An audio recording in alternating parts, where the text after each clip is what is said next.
The Lord, He knows me better than anybody else. He knows me better than I know myself. He knows my weaknesses. And He still called me.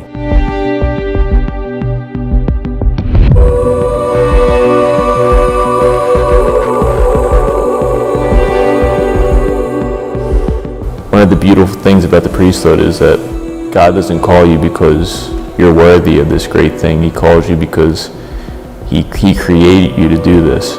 So it's something very humbling. I feel like I'm not worthy, of which I am not worthy.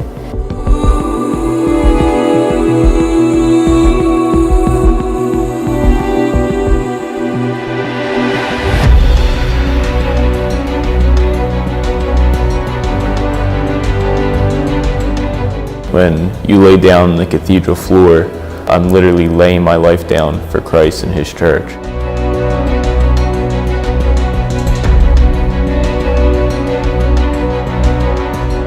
And then being raised up from that place of simplicity and nothingness to something more dignified.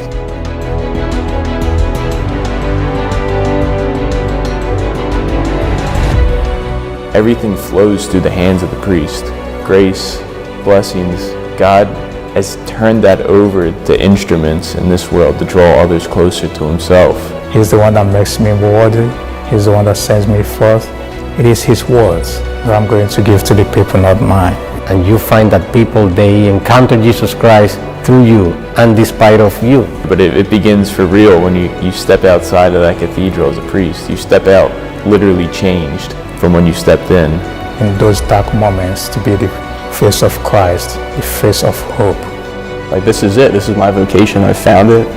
And there's no more peaceful feeling than that. This is what God's calling me to do, and I'm going to do it with His help.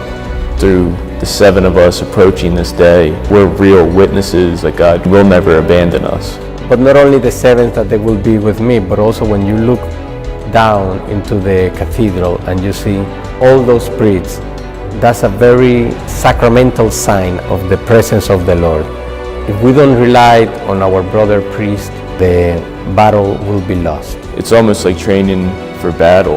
As an athlete, you really have to put the work in before you can go out and do anything great. And that's what God created each and every one of us for, greatness.